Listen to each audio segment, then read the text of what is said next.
Wednesday अपनी power को control करने के लिए ओइजा बोर्ड की मदद से अपनी पूर्वज गुडी एडम को बुलाने की कोशिश करती है, क्योंकि उसकी माँ ने उसको पहले ही बता दिया था कि कोई पूर्वज ही तुम्हारी पावर्स को कंट्रोल करना सिखा सकता है। और गुडी पहले से ही वेडनेसडे को बार बार इशारे दे रही थी। वेडनेसडे वहाँ बैठ के उसे बुला ही रही होती है, तभी उसका दरवाजा खुल जाता है और वहाँ रखी सारी मोमबत्तियां एक साथ बुझ जाती हैं। वेडनेसडे पलटकर दरवाजे की तरफ देखती है तो वहाँ से ईनड आ जाती है। वो पूछती है, तुम ये सब क्या कर रही हो? तो वेडनेसडे बताती है, मैं अपने पूर्वज से बात करने की कोशिश कर रही हूँ। तभी उनको एक लेटर मिलता है, उसमें कोई वेडनेसडे को तुरंत क्रैकस्टोन की गुफा के अंदर मिलने को बुलाता है। तो उसके साथ ईनेड भी वहाँ जाती है। अब वो जैसे ही क्रैकस्टोन की गुफा के अंदर पहुँचती है तो देखती है कि जेवियर और सभी दोस्तों ने मिलकर उसको बर्थडे सरप्राइज दिया है। तभी वेडनेसडे को वहाँ लैटिन भाषा में पत्थर पे गुदा मिलता है, आग बरसेगी जब मैं लौटूंगा। उसको पढ़ने के बाद वो बताती है, इसका पहला हिस्सा वहीं स्कूल के लोन पर लिखा था। अब जैसे ही वेडनेसडे उस लिखावट को छूती है वो बेहोश हो जाती है और तभी उसको विजन आता है। वो अपने सामने एक घर और गुडी एडम्स को देखती है। तो गुडी उसे बताती है, मेरे वंश की रेवन तुम हो और क्रैकस्टोन को रोकने के लिए तुमको इस दरवाजे के अंदर का राज जानना होगा। तभी वेडनेसडे उससे अपनी पावर पर कंट्रोल करने के बारे में पूछती है। तो गुडी उससे कहती है, नदी को कोई बांध नहीं सकता, तुम बस उसके बहाव में बहकर अपने आप को डूबने से बचाओ। और कहकर धुआं बनकर गायब हो जाती है। वेडनेसडे अपने रूम में आकर उस दरवाजे की तस्वीर बनाती है। तभी थिंग उसको उसके पेरेंट्स का कार्ड और गिफ्ट देता है। उन्होंने वेडनेसडे को मरी हुई गिलहरियां गिफ्ट करी थी और साथ में कुछ केमिकल्स भी थे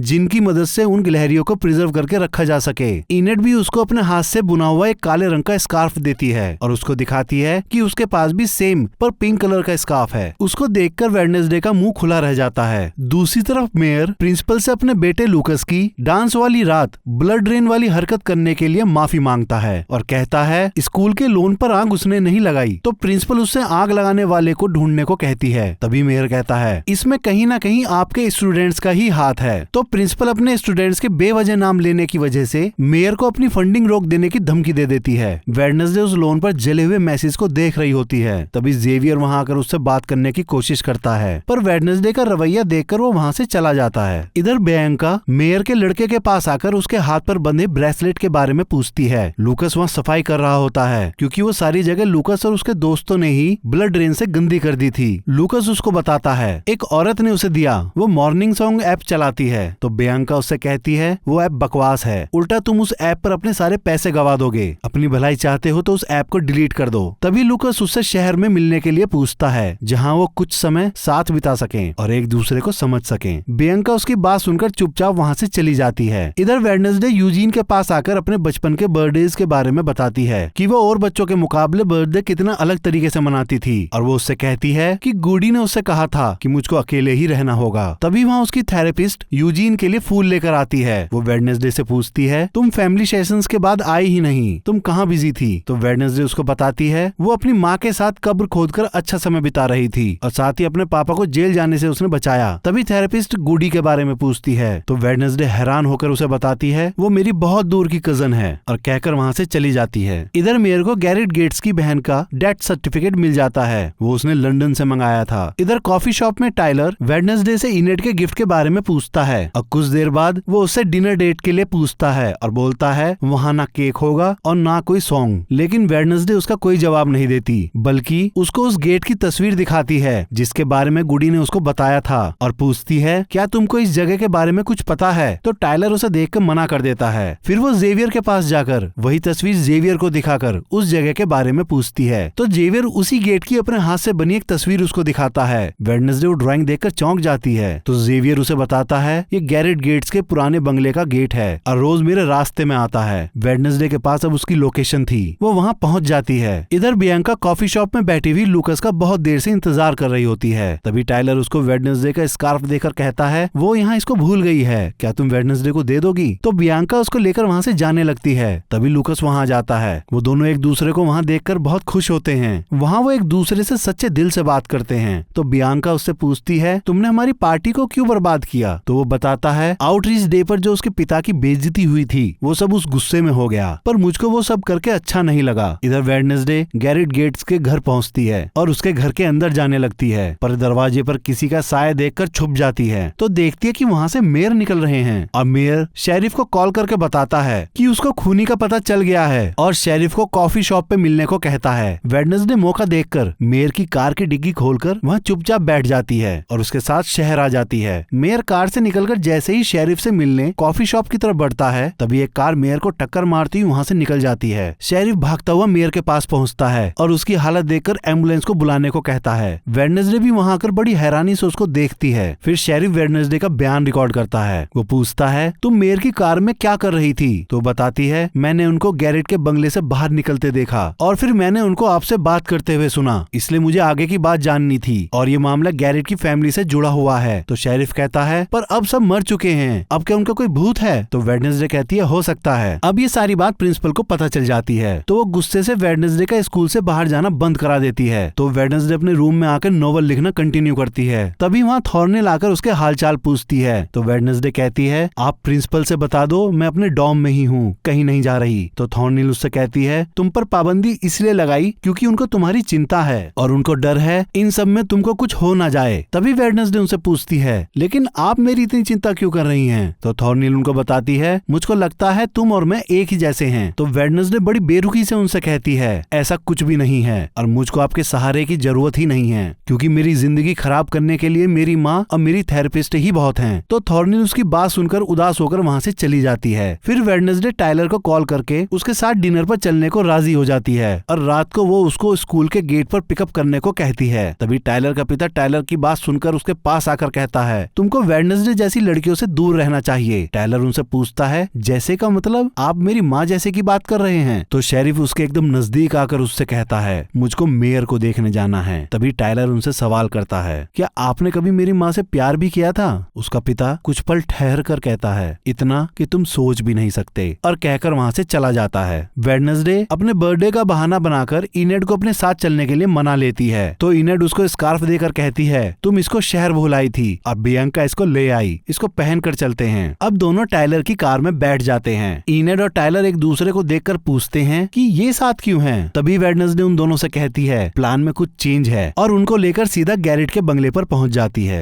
इधर जेवियर वेडनेसडे से माफी मांगने के लिए चुपचाप उसकी खिड़की से उसकी डॉर्म के अंदर आ जाता है, पर वहाँ वेडनेसडे की जगह थिंग को नॉवल टाइप करता देख उससे वेडनेसडे के बारे में पूछता है। थिंग उसको बता देता है कि वो गैरेट के बंगले पर गए हैं और उसको नॉवल टाइप करते रहने को कहा, जिससे प्रिंसिपल को टाइपिंग की आवाज से लगे कि वेडनेसडे अपने रूम में ही है। अब वेडनेसडे उस बंगले का ताला खोल लेती है। तो इनेड और टाइलर उससे कहते हैं, तुम हमको झूठ बोलकर यहाँ क्यों लाई हो? तो वेडनेसडे कहती है, तुम लोगों को वापस जाना हो तो चले जाओ, मुझको अपना बर्थडे ऐसे ही मनाना है। फिर मजबूरी में दोनों उसके साथ अंदर आते हैं और गैराज को चेक करने के लिए उसके दरवाजे को खोलने की कोशिश करते हैं, पर वेडनेसडे और टाइलर से वो नहीं खुलता। तो इनेड उसको एक ही झटके में खोल देती है क्योंकि उसके अंदर एक वेयरवुल्फ की ताकत थी। अंदर जाके वेडनेसडे को कार मिल जाती है जिससे मेयर को टक्कर मारी थी। उसे देख के इनेड टाइलर के पिता को वहाँ बुलाने को कहती है, पर वेडनेसडे उससे कहती है, अगर वो आए तो वो मुझको सीधा प्रिंसिपल के हवाले कर देंगे और फिर प्रिंसिपल मुझे स्कूल से निकाल देगी। फिर तीनों उस घर की तलाशी लेने लगते हैं। वहाँ उनको गैरेट फैमिली की तस्वीर मिलती है और पूरा घर धूल और मकड़ी के जालों से भरा होता है। तभी वेडनेसडे को एक पिलर पर गुदी हुई नक्काशी एकदम साफ सुथरी मिलती है। वेडनेसडे उसे जैसे ही दबाती है तो एक सीक्रेट रूम खुलता है और वहाँ क्रैक स्टोन की तस्वीर पर ताजा जली हुई मोमबत्ती मिलती है। वो समझ जाती है यहाँ कोई और भी है, तो वेडनेसडे उसको ढूंढने के लिए सबको अलग अलग भेजती है। कुछ ही देर बाद इनेड वेडनेसडे को एक कमरा दिखाती है। वो कमरा बिल्कुल साफ होता है। वहाँ उसको वैसे ही फूल मिलते हैं जैसे थेरेपिस्ट हॉस्पिटल में यूजीन के लिए लाई थी। साथ ही उनको एक म्यूजिकल डॉल बॉक्स मिलता है जिसमें से म्यूजिक प्ले हो रहा था। तो वेडनेसडे उस पर एलजी लिखा देख समझ जाती है ये लॉरेंस गेट्स का है। तभी अचानक से वहाँ दैत्य आ जाता है। इनेड और वेडनेसडे उससे बचकर भागती हैं। वो सीधा तहखाने में आ जाती हैं। वेडनेसडे वहाँ देखती है दैत्य ने जिस को मारा था उनके गायब हुए बॉडी पार्ट्स वहाँ जार में रखे हुए हैं। तभी दैत्य भी तहखाने में आ जाता है, लेकिन दोनों समय रहते वहाँ के रोशनदान से बाहर आ जाती हैं। लेकिन वेडनेसडे टाइलर को देखने के लिए वापस अंदर पहुँचती हैं तो देखती है दैत्य ने उस पर हमला कर उसको घायल कर दिया था। तभी जेवियर भी वहाँ आ जाता है। वेडनेसडे उसको इस समय सामने देखकर चौंक जाती है। फिर वो सब टाइलर को लेकर उसके घर पहुँच जाते हैं। वहाँ टाइलर का पिता उसको घायल देखकर वेडनेसडे पर गुस्सा करता है। तभी वेडनेसडे शेरिफ को गैरेट गेट्स के बंगले में वो सब चीज दिखाने के लिए अपने साथ ले जाती है, पर उनको वहाँ कुछ भी नहीं मिलता, ना कार, ना फूल, और तहखाना भी साफ मिलता है। तो शेरिफ उस पर गुस्सा करता हुआ कहता है, तुमने अपने दोस्तों और टाइलर की जान को खतरे में डाला है। आज के बाद टाइलर के नजदीक भी मत आना और इस केस में अब तुम अपनी टांग मत अड़ाना। फिर प्रिंसिपल गुस्सा करती हुई उसको स्कूल से निकालने वाली होती है। तभी वेडनेसडे उसको अपनी वही तस्वीर दिखाती है जो रेवन ने उसको दिखाई थी। उसे देखकर प्रिंसिपल कहती है ये क्या है? तो वेडनेसडे बताती है इसको रोविन की माँ ने बनाया था और वो इसे बनाने के बाद मर गई थी और रोविन ने उससे कहा था कि मैं स्कूल को तबाह कर दूंगी, लेकिन मैं इसको बचाना चाहती हूँ, इसलिए मुझको एक और मौका मिलना चाहिए। तभी प्रिंसिपल उस फोटो को देखकर कहती है इसलिए वो तुमको मारना चाहता था। तभी पहली बार वेडनेसडे उनसे नजरें चुराकर उनसे प्लीज बोलती है। फिर प्रिंसिपल उसको लास्ट चांस दे देती है। वेडनेसडे वापस अपने रूम में आकर देखती है इनेड अपना सारा सामान पैक करके योको के पास शिफ्ट होने के लिए जाने लगती है। वेडनेसडे उससे जाने का कारण पूछती है तो इनेड गुस्से से कहती है मैं और कोई भी तुम्हारे लिए कोई मायने नहीं रखता। तुमने अपना काम निकलवाने के लिए हमको खतरे में डाला, चाहे हम वहाँ मर जाते। तभी वेडनेसडे कहती है पर मरे तो नहीं और मैं इस केस को सुलझाने वाली हूँ। इस समय इससे ज्यादा जरूरी और कुछ नहीं है। इनेड उसकी बात सुनकर और गुस्सा होकर उससे कहती है